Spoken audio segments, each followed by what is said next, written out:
नववीच्या वर्गामध्ये संख्या रेषेवरती अपरिमेय संख्या कशी दाखवायची हे बघणार आहोत. आता हे यापूर्वी आपल्याला इयत्ता 8वीच्या वर्गामध्ये पण झालेलं आहे. आपण एक नंबर लाईन घेतो. Here we have taken a number line.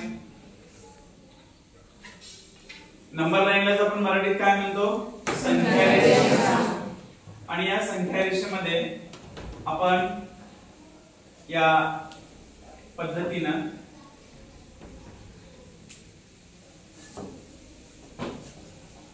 एक दोन तीन या बाजूला -1 -2 -3 या पद्धतीनं घेतो. या संख्या रेषेवरती मला एक संख्या दाखवायची आहे. फॉर एक्झाम्पल √2 √3 याला आपण कसल्या संख्या म्हणतो? दिस इज रॅशनल और इरॅशनल? इरॅशनल नंबर आहे ते. इरॅशनल नंबर आपल्याला संख्या रेषेवरती दाखवायचे आहे. त्यासाठी आपण 8वीत शिकलो होतो की पायथागोरस थेरम प्रमाणे आपण जरी विचार केला, समजा ही बाजू 1 आहे, ही बाजू 1 आहे, तर आपण कर्णाचं माप कसं काढतो की कर्णाचा वर्ग बरोबर 1 चा वर्ग अधिक 1 चा वर्ग, 1 चा वर्ग 1, 1 चा वर्ग 1, 2 झालं. आणि दोन्ही बाजूचं जर आपण वर्गमूळ घेतलं तर काय येणार? √2. आणि √2 ही कसली संख्या आहे? इरॅशनल आहे. म्हणजे हा जो हायपोटेनस आहे, हा हायपोटेनस 2 आलेला आहे. इथं पण आपण तेच सेम करणार आहे. जेवढं 0 पासून 1 पर्यंतचं अंतर आहे तेवढंच अंतर आपण काय घेणार आहे? त्याच्यामध्ये घेणार आहोत. आणि ते अंतर घेण्यासाठी आपण अंतर मोजून घेऊ.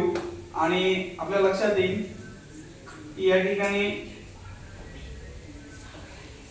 इथून इथपर्यंत जेवढा अंतर आहे तेवढंच अंतर आपण इथं घेतलेलं आहे. आणि पट्टीच्या सहाय्याने आपण जोडलेला. तर तुमच्या लक्षात आलं असेल या ठिकाणी राईट अँगल ट्रायंगल तयार झालेला आहे. आणि हा राईट अँगल ट्रायंगल जो तयार झालेला आहे, या राईट अँगल ट्रायंगलच्या या छेदनबिंदूपासून आपण जो चाप मारलेला आहे तिथून आपण अशा पद्धतीने नंबर लाईन वरती दाखवतो. इथं हा जो पॉइंट आला आपण त्याला काय म्हणतो? ही जी किंमत आहे ही किंमत किती आली? √2. म्हणजे संख्या रेषेवरती आपण वर्गमुळात 2 ही संख्या दाखवलेली आहे.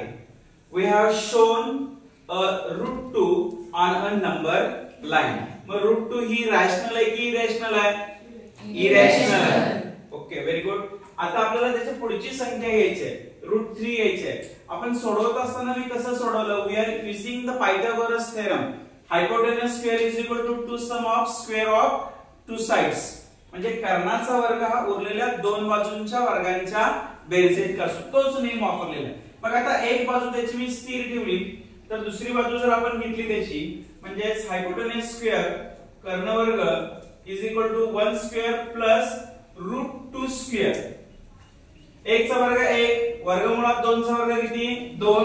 2 आणि किती झाले? 3. म्हणजे hypotenuse square is equal to 3. दोन्ही बाजूचं वर्गमूळ घेतलं तर काय होणार?